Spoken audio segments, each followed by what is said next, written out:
Kita memasuki 2 Romawi. Ya, di dalam 2 Romawi yang harus kita garis bawahi adalah unsur-unsur yang kita serap dari tanah itu. Hari ini kita akan membicarakan tentang menyerap Kristus.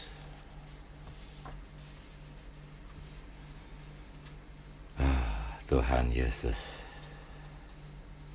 Ketika saya membagikan perkara menyerap Kristus, banyak orang Kristen bertanya di mana ayatnya.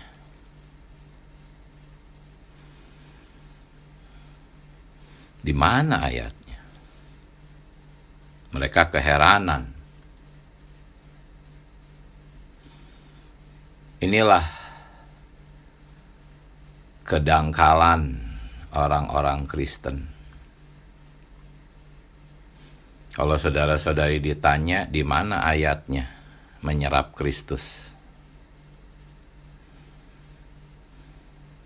kira-kira di mana ayatnya, saudara-saudari?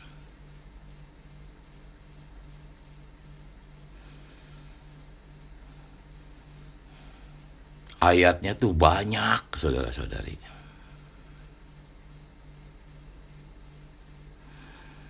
Ya, yang tadi kita doa bacakan itu ayatnya. Ya, hendaklah kamu berakar. Ini tuh ayat tentang menyerap Kristus. Kalau akar itu apa sih? Akar kan untuk menyerap unsur-unsur yang bermanfaat di dalam tanah. Cuman kalau anak-anak kecil, bayi-bayi rohani, ya pasti akan ngomongnya nggak ada kata menyerap di sana. Nah, itu kan. Ya sudah, kalau memang begitu nggak usah berdebat. Ini hanya untuk orang yang bisa dan mau menerima. Ya, berakar tuh apa? Inilah contoh bagaimana kita di pemulihan Tuhan itu membicarakan firman itu dalam gitu. Bukan hanya yang tercatat di atas kertas, tetapi menggali lebih dalam sehingga kita menemukan, oh, di dalam kata berakar itu ada perkara menyerap. Lalu mungkin orang bertanya, ya tetapi kan itu berakar. Itu ilustrasi, menyerapnya nggak ada tuh Kristus yang diserap. Ya itu sebagai akar. Tetapi mana ayatnya bahwa yang diserap adalah Kristus? Mungkin seperti itu ya. Tadi kita doa bacakan kan di ayat 19-nya bahwa kita tuh harus bertumbuh menurut pertumbuhan.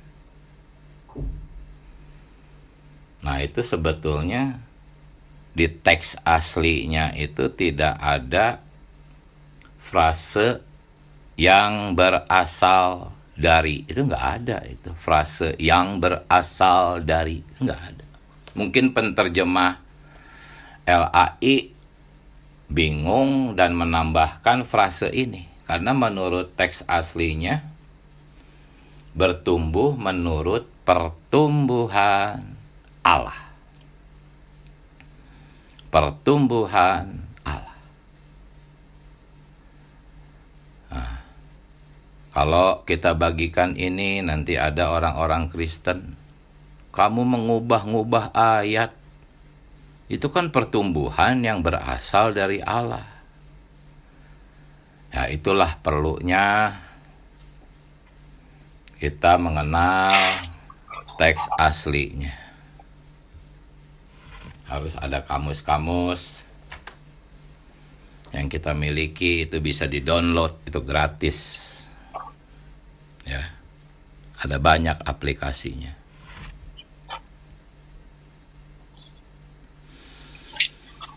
Nah, jadi dari 2 ayat ini, saudara-saudari, pertama kita berakar di ayat yang ke-7. Lalu di ayat ke-19, bertumbuh itu adalah pertumbuhan Allah di dalam kita. Bisa lihat nggak bahwa ini tuh menyerap Kristus. Allah di sini adalah Kristus. Ya, jelas sekali. Satu, berakar artinya menyerap. Kemudian di ayat yang ke-19, bertumbuh itu pertumbuhan Allah, artinya yang diserap itu Allah. Gitu kan. Kalau yang diserap itu bukan Allah, bagaimana kita bisa bertumbuh menurut pertumbuhan Allah? Jadi inilah, kalau orang-orang Kristen mendengar penjelasan ini, khususnya mereka yang kritis, yang pendidikan, kaum intelektual, pasti akan tertarik terhadap cara kita mempelajari Alkitab. Oh Tuhan Yesus, saudara-saudari, pagi ini saya masih ingin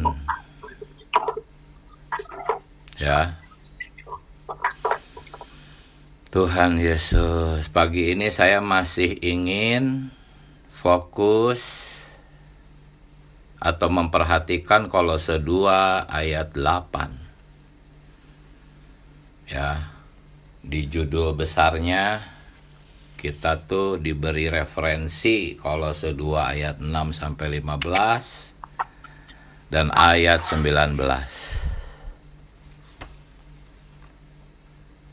Saya ingin tetap kita fokus melihat yang kemarin saya bagikan di ayat 8, yaitu tentang ajaran turun-temurun.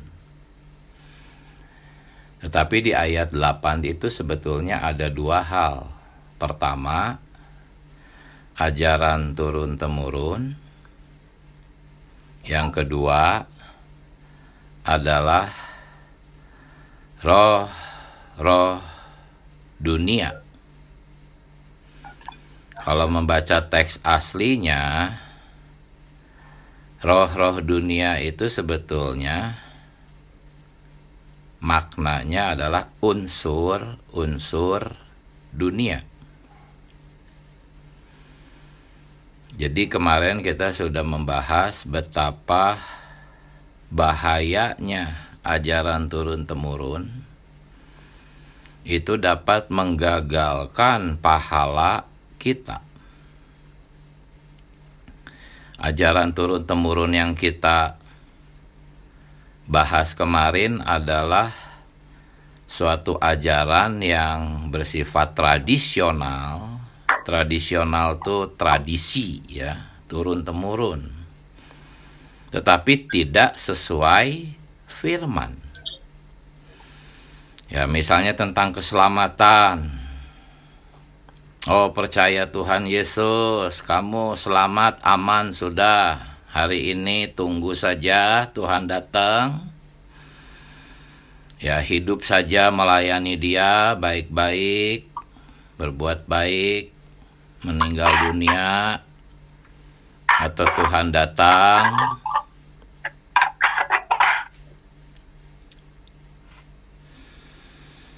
Ya, nanti masuk surga. Inilah ajaran turun-temurun yang tidak sesuai dengan firman. Oh, Tuhan Yesus.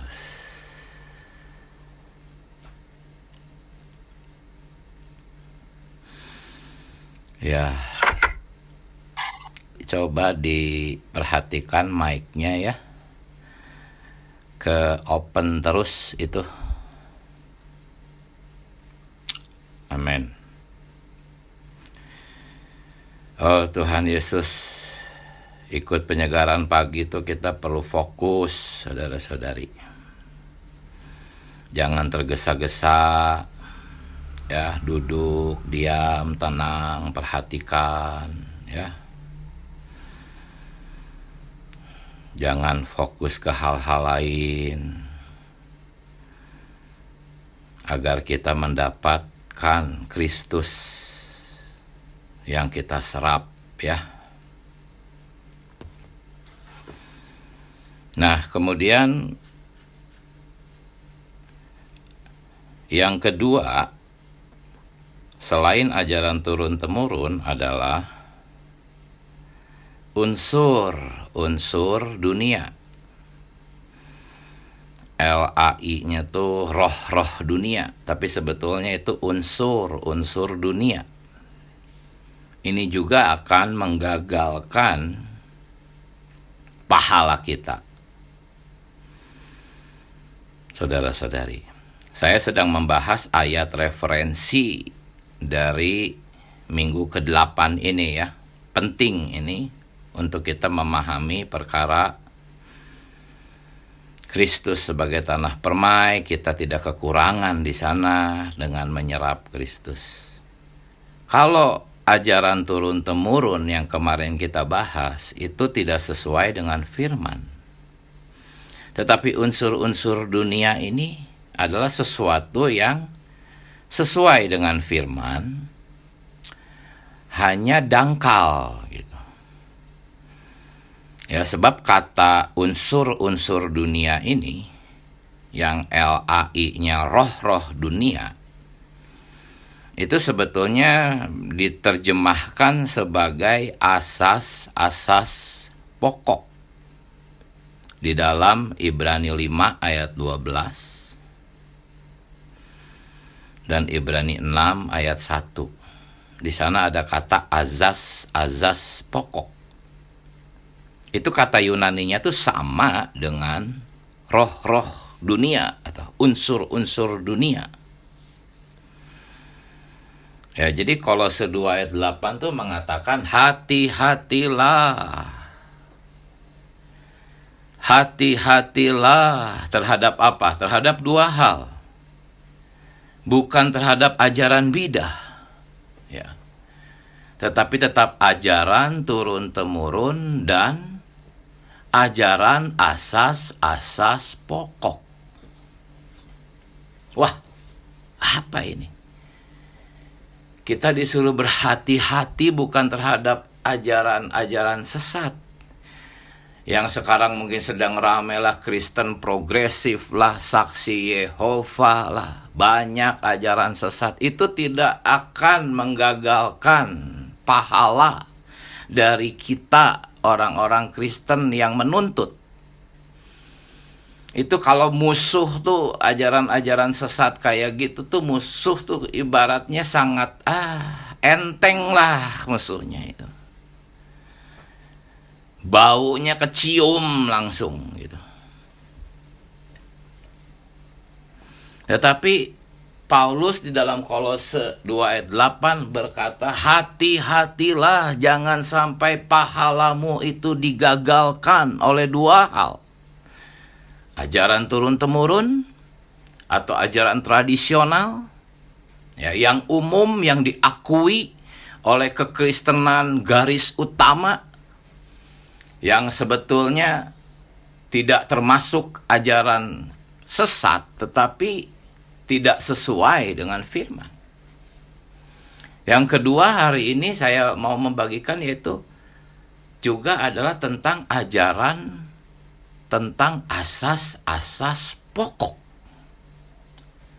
Kalau saudara-saudari pelajari Ibrani pasal 5 ayat 12, Ibrani 6 ayat 1, baca catatan kakinya di sana. Ya, ajaran asas-asas pokok itu adalah ajaran-ajaran tentang ministry bumiah Tuhan. Ya, hanya berputar-putar di sana gitu. Ya, hanya di keempat Injil gitu. Hari ini orang-orang Kristen kebanyakan ya berputar-putar di keempat Injil gitu. Bagaimana Yesus menyembuhkan, mengadakan mujizat, lalu perjalanan Tuhan Yesus diajarkan secara dangkal. Oke lah, masuk ke kisah para rasul, bagaimana para rasul bekerja dan sebagainya. Tetapi itu termasuk kategori azas-azas pokok. Terus itu yang diajarkan. Sebetulnya ini adalah pengajaran-pengajaran tentang ministry bumiah Tuhan Yesus. Dan kita sudah belajar tentang mengenal kenaikan di minggu ke-7. Kita dibawa lebih maju, meninggalkan asas-asas pokok. Kita melihat bagaimana kenaikan Tuhan itu sebetulnya. Kenaikan Tuhan itu adalah satu periode yang sedang dijalani oleh Tuhan Yesus hari ini. Ministry surgawinya, ministry bumiahnya sudah selesai. Ya. Ketika Tuhan Yesus di kayu salib berkata, sudah selesai. Itu bukan berarti sudah selesai. Itu hanya ministry bumiahnya yang sudah selesai. Penebusan yuridisnya yang sudah selesai. Setelah itu dia memasuki satu tahap baru. Yaitu apa? Ministry surgawinya. Kita sudah belajar ini. Mengenal kenaikan di minggu lalu. Waktu kita mempelajari mengenal kenaikan, kita tuh sebetulnya sedang dibawa meninggalkan azas-azas pokok. Sekali lagi, Kolose 2 ayat 8 ini memperingati kita, saudara-saudari, jangan ya digagalkan pahala kita oleh ajaran tradisional dan ajaran asas-asas pokok. Ya, kalau di dalam Ibrani 6 ayat ke-13 tuh, itu susu, bukan makanan keras. Ya. Tetapi di penyegaran pagi ini, FKKP ini, kita belajar makan makanan keras, saudara-saudari. Susu itulah asas-asas pokok. Orang-orang Kristen sudah 5 tahun jadi orang Kristen, bahkan 10 tahun, bahkan sudah dari muda sampai udah tua, terus menerus berputar-putar di azas-azas pokok.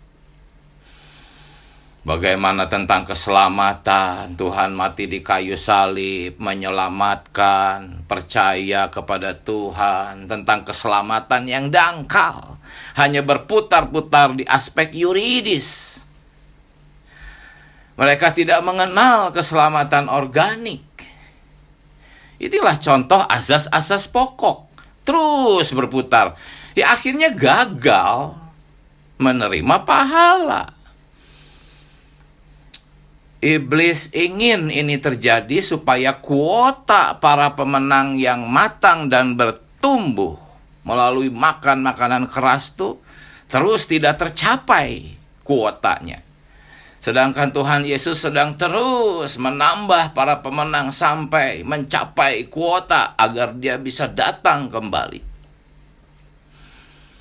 Semoga saudara-saudari terkesan dengan dua hal ini.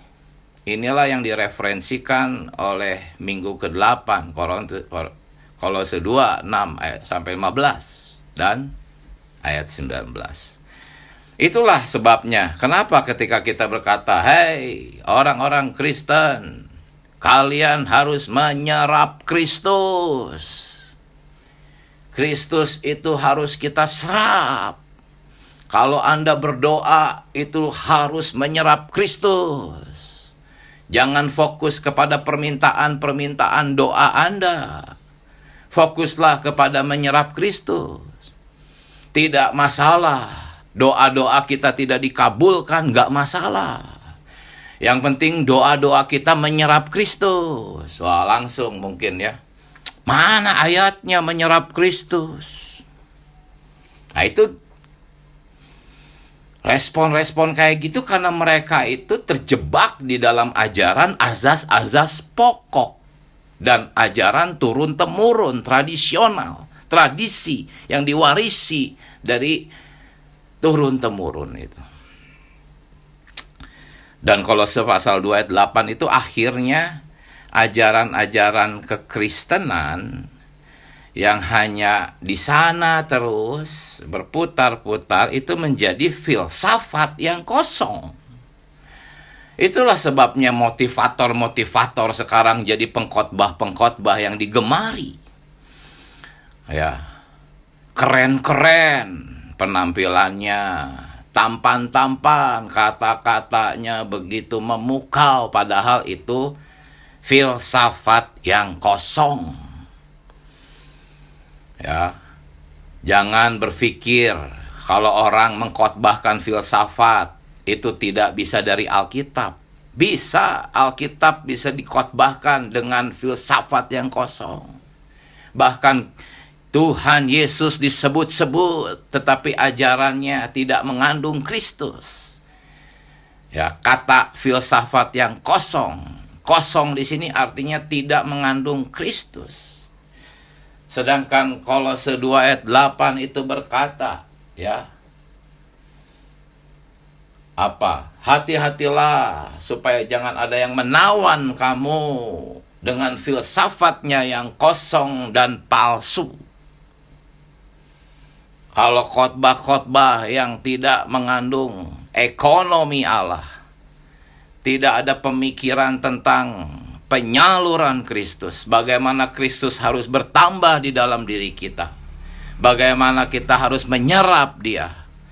Hal-hal tentang ekonomi Allah jika tidak dikhotbahkan, biarpun banyak ayatnya, kata-katanya indah, sungguh amat menawan, itu filsafat yang kosong dan palsu.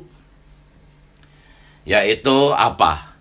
Menurut ajaran turun-temurun dan asas-asas pokok saja. Terus berputar. Ya, di dalam keempat Injil sebetulnya ada perkara ekonomi Allah, hanya tidak terlihat. Gitu. Nah, akhirnya apa, saudara-saudari, dikatakan menurut ajaran turun-temurun dan asas-asas pokok, tetapi tidak menurut Kristus. Ya, demikian ayat 8 itu.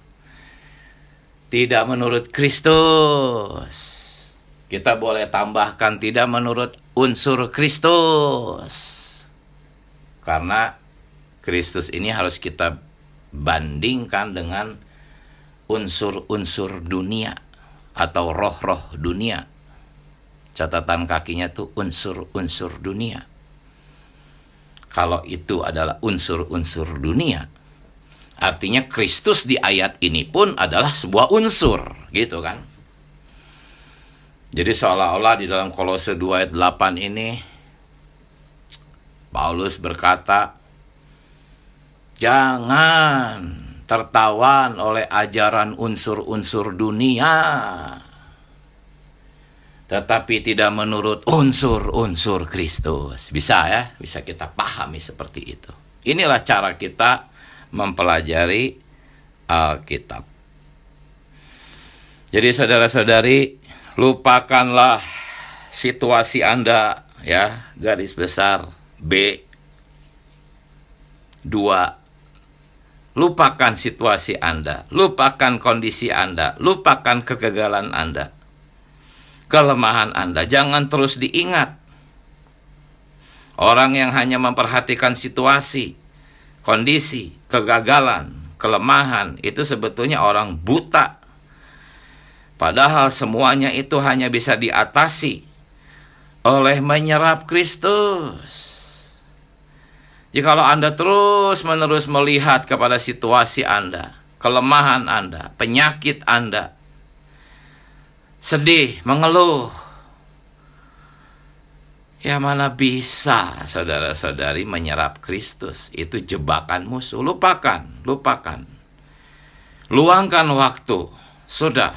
Berlatih menyerap Kristus. Ya. Istilah melatih roh itu sebetulnya sama dengan berlatih menyerap Kristus, sama. Ya. Dan jangan terburu-buru, saudara-saudari. Nggak bisa. Kalau terburu-buru tuh tidak bisa masuk ke dalam Kristus. Kalau terburu-buru tuh hasilnya tetap akan ada di luar Kristus. Bangun pagi, aku luangkan waktu 5 menit atau 10 menit, sudah dipatok gitu ya. Akhirnya dia pemikirannya nanti setelah 10 menit aku selesai. Jadi dia pikirannya ke 10 menitnya itu. Gitu, kok lama ya. Lalu dia mulai doa baca, tapi doa baca yang terburu-buru. Ya. Menyeru nama Tuhan pun juga ya formalitas. Ya. Tapi lalu dia nggak merasakan ada apa, nggak merasakan apa-apa, nggak merasakan strom surgawi, listrik surgawi. Itu semua karena terburu-buru. Memasuki Kristus tuh nggak bisa terburu-buru, saudara-saudari. Ya, itu sama ketika seorang saudari ingin masukin benang ke lubang jarum yang kecil. Perlu konsentrasi, tenang, jangan terburu. Kalau terburu-buru nggak masuk-masuk gitu. Tapi sayangnya saudara-saudari ada yang pokoknya udah 10 menit.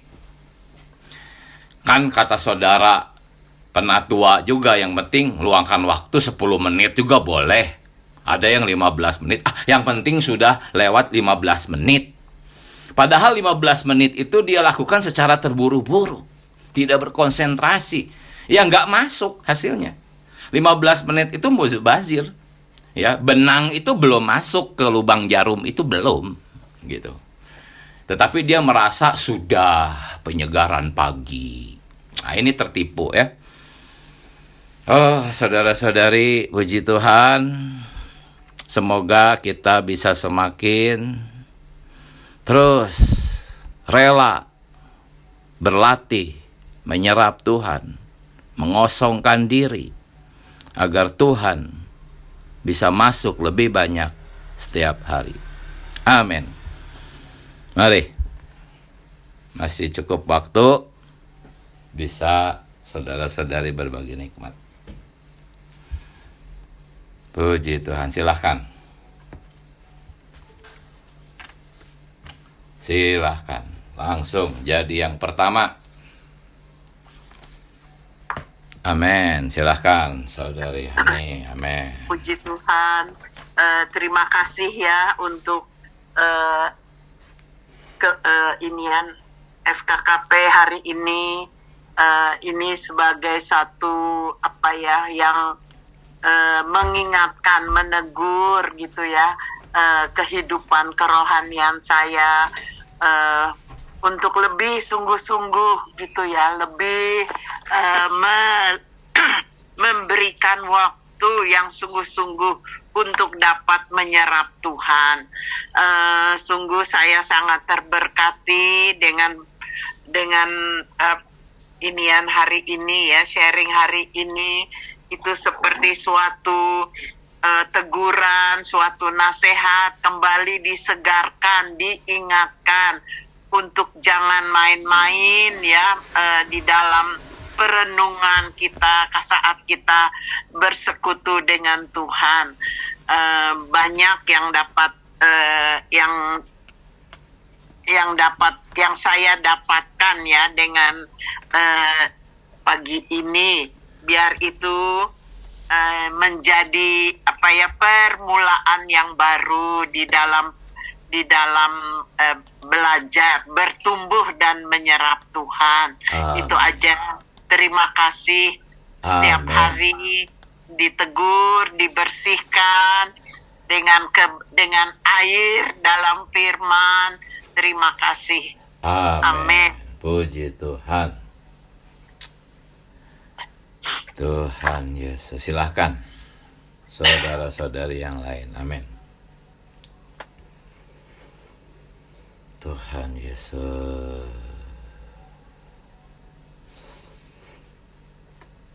Amin. Mari.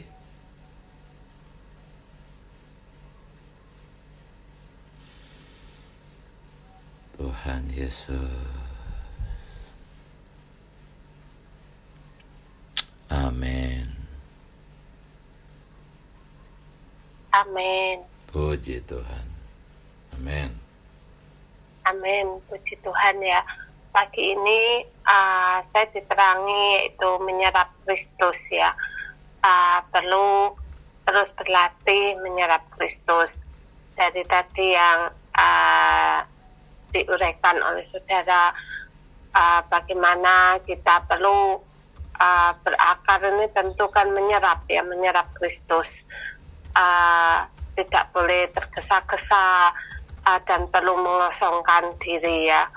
Nah ini juga menjadi dorongan, peringatan kita hari ini ya, setiap pagi perlu datang kepadanya, nah memberikan waktu. Nah ini pun juga tidak hanya sekedar waktu saja ya, tadi seperti yang diuraikan, mungkin hanya 30 menit atau 15 menit, tetapi betul-betul waktu itu adalah untuk menyerap Kristus ya.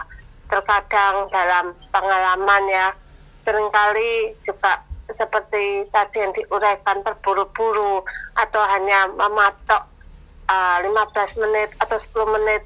Yang dilihat itu waktunya ya, karena pengalaman saya pagi harus menyiapkan sarapan untuk anak-anak, untuk suami. Nah, terkadang juga untuk menyerap ini agak-agak mungkin sulit menyerapnya ya. Tetapi puji Tuhan hari ini terus berjuang ya, untuk terus ada yang diserap sehingga masuk diri Kristus ya. Unsur Kristus itu masuk. Nah, tadi peringatan yang Kolose tadi juga menjamah saya ya, agar kita berhati-hati ya untuk tidak dengan ajaran turun-temurun dan juga asas-asas pokok ini. Tadi saya berpikir ya mungkin itu adalah yang di luar ya kita, tetapi saya diingatkan ya bahwa kita pun juga kalau nggak terus menyerap Kristus, pasti adalah unsur lain yang diserap. Nah, inilah menjadi peringatan kita pagi hari ini, hanya untuk terus menyerap Kristus. Amin. Puji Tuhan. Puji Tuhan. Mari silakan saudara-saudari, boleh juga menambahkan, mungkin ada poin-poin yang belum disampaikan di depan. Silakan saudara-saudari. Tuhan Yesus.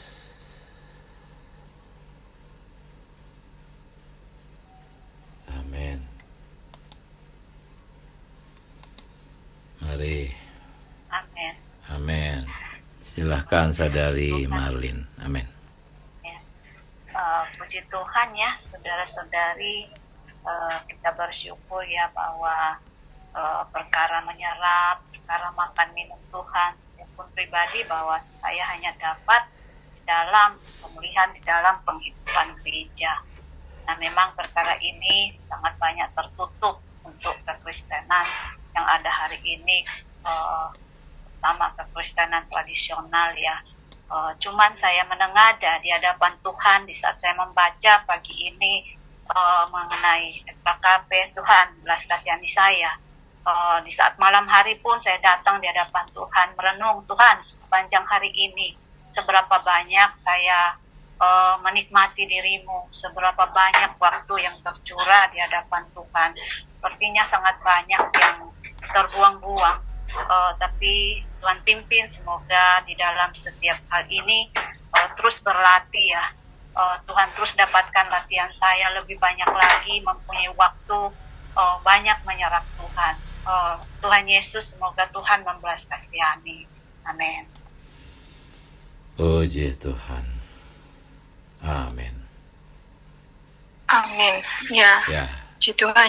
Kita perlu berhati-hati ya terhadap ajaran filsafat meskipun itu diambil dari ayat-ayat Alkitab firman Tuhan ya. Juga pokok-pokok dasar ini yang sebenarnya bukan salah tetapi itu tidak akan mencapai sasaran Allah, keselamatan Allah, yaitu Kristus terbangun, Allah terbangun di dalam kita. Itu dari, nah kita hanya berkutat-kutat di asas-asas dasar, juga firman Tuhan yang merupakan filsafat menjadi motivator itu tidak menyalurkan diri Allah ke dalam diri kita. Ya, penyaluran Allah ke dalam diri kita itu adalah untuk pengakhiran manusia lama kita ya saudara ya, bukan untuk memberikan hiburan atau gula-gula yang manis ya, tetapi tidak menyingkirkan manusia alamiah kita, yang memberikan motivasi beriman seperti itu ya, sering saya dengar ya dulu. Nah, pun kalau saya juga melihat berita-berita dari luar ya, dari mana seperti itu, mereka juga mengatakan berbicara nggak salah ya tentang berkat-berkat Allah, ya bersandar percaya kepada Tuhan seperti itu. Tetapi tidak ada unsur inkarnasi, kematian, kenaikan seperti itu. Itu membuat mereka itu nggak ada jalan untuk mencapai berkat Allah yang sejati, yaitu Allah bertumbuh di dalam kita orang percaya. Bagaimana seharusnya, bukan itu yang diberitakan. Yang diberitakan itu ya menyerap Kristus sebagai berkat yang sejati. Melalui menyerap Kristus kita diberitahu menyangkal diri, memikul salib, seperti itu benar-benar ajaran sehat dari untuk mendapatkan diri Allah sebagai berkat yang sejati, bukan perkara-perkara yang luaran. Puji Tuhan, saudara. Puji Tuhan. Amin. Silahkan saudari Nora. Amin. Amin, puji Tuhan. Saya diterangi lebih jelas mengenai Kolose 2 ayat yang ke-8, mana di situ ada dua hal, mengenai ajaran turun-temurun dan mengenai roh-roh dunia atau unsur dunia, atau mengenai asas-asas pokok. Kedua ajaran ini, yaitu turun-temurun dan unsur-unsur dunia, itu bisa menggagalkan pahala kita. Dan tadi kita diingatkan untuk hati-hati terhadap kedua hal ini. Bukan terhadap ajaran yang sesat, tetapi terhadap ajaran-ajaran asas pokok. Karena mengenai ajaran asas pokok ini hanya mengenai ministry bumia dari Tuhan. Dan kita melihat banyak orang Kristen hanya terputar-putar di sini. Misalnya soal keselamatan, yang penting masuk surga. Sedangkan kita di dalam pemulihan, kita sudah dibawa lebih dalam lagi mengenai kenaikan Tuhan, mengenal kenaikan. Kita dibawa meninggalkan asas-asas pokok, karena asas-asas pokok ini hanya berbicara soal susu, bukan makanan keras. Di dalam kekristenan tadi kita diingatkan bahwa mereka tidak mengenal keselamatan organik, sedangkan kita terus dibawa di dalam mengenal keselamatan organik ini, mengenai kita harus menyerap Kristus. Di dalam doa juga kita perlu menyerap Kristus di dalam doa-doa kita. Karena di dalam ajaran kekristenan kita perlu berhati-hati, karena itu adalah filsafat yang kosong. Filsafat yang kosong tadi dikatakan bisa pakai Alkitab, tetapi ajarannya tidak mengandung Kristus. Di dalam Kolose 2 juga ayat 8 mengenai filsafat yang kosong dan palsu ini adalah tidak menurut unsur Kristus. Makanya kita terus diingatkan jangan tertawan dengan unsur-unsur dunia ini. Kita perlu melupakan segala situasi kita, kelemahan, kondisi dan kegagalan kita. Dengan cara kita menyerap Kristus melalui saya perlu meluangkan banyak waktu berlatih menyerap Kristus. Jangan terburu-buru dikatakan tadi, kita perlu memasuki Kristus dengan konsentrasi sehingga Kristus lebih banyak masuk ke dalam kita. Amin. Amin. Puji Tuhan. Silahkan Saudari Dani. Amin.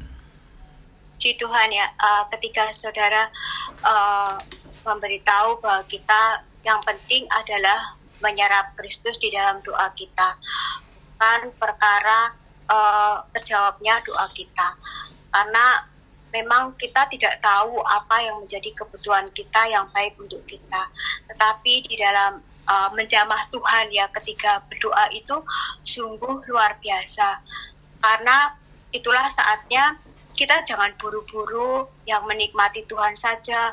Mungkin perkataan kita juga sungguh menanti perkataan Tuhan ya. Ini saya sangat terberkati dalam perkara ini, tetapi juga harus berjuang untuk sungguh-sungguh tidak keluar dari tidak diri saya keluar, tetapi sungguh ingin Tuhan semakin saya serap ya, akar yang menyerap itu sendiri. Juga di dalam menikmati firman Tuhan tuh jangan terburu-buru, jangan mempunyai target harus segini segitu. Mungkin di waktu yang lain mungkin bisa ya target, tetapi ada waktu khusus yang target kita adalah mendapatkan diri Tuhan sungguh, tidak terburu-buru, tetapi sungguh masuk ke dalam firman itu, menyerap Tuhan melalui firman itu, berjuang untuk mendapatkan pembicaraan Tuhan. Mungkin 1-2 ayat perlu banyak waktu juga, karena kita ingin mendapatkan Tuhan melalui firman yang kita nikmati. Kita juga perlu melupakan situasi kita, kondisi kita, bahkan kegagalan dan kelemahan kita. Sejangka waktu itu guna kita itu mendapatkan Tuhan sebagai unsur-unsur yang kita perlukan supaya kita semakin menyerap Tuhan dan mendapatkan Tuhan. Ini bukan suatu janji ya, tetapi sungguh-sungguh real ya. Ketika kita demikian, pasti sepanjang hari itu kita akan penuh kekuatan dari Tuhan. Amin. Puji Tuhan. Amin. Ya, mari kita berlatih menyerap Kristus. Ya, tidak terburu-buru. Walaupun waktunya tidak banyak, tapi kita berlatih untuk dengan lembut menyeru, terbuka. Ya, itu seperti kalau arang itu ya dikasih api, kemudian dikipas-kipas, itu butuh waktu, saudara-saudari ya. Butuh waktu sampai arang itu menjadi merah ya, menyala. Ya, pada umumnya kita semua masih seperti itu. Ya. Nanti setelah kita matang, dewasa, mungkin tidak lagi membutuhkan banyak waktu untuk menyala di hadapan Tuhan. Tetapi kita pada umumnya masih perlu berlatih tanpa terburu-buru ya. Puji Tuhan, mari kita menyeru nama Tuhan. Tuhan Yesus. Tuhan Yesus. Tuhan Yesus. Amin. Biarlah Tuhan, Amin. pelajaran demi pelajaran tidak hanya menjadi doktrin, Amin. tetapi membawa kami masuk ke dalam realitas pengalaman bersama Tuhan. Tuhan, perkara menyerap Kristus ini bukan sekedar doktrin yang tepat, tetapi ini sesuatu yang harus kami alami, Tuhan. Mohon belas kasihan-Mu, pimpin latihan kami setiap hari. Tuhan Yesus, Ajar kami meluangkan waktu pribadi kami bersama Tuhan. Terima kasih Tuhan Yesus. Haleluya. Selamat pagi saudara-saudari. Sampai jumpa. Amin. Terima kasih. Terima kasih. Saudari Niki, saudara-saudari semua. Amin. Amin. Amin. Terima kasih saudara Niki, saudara-saudari pelayannya. Amin. Amin. Tuhan Yesus. It's you, Lord.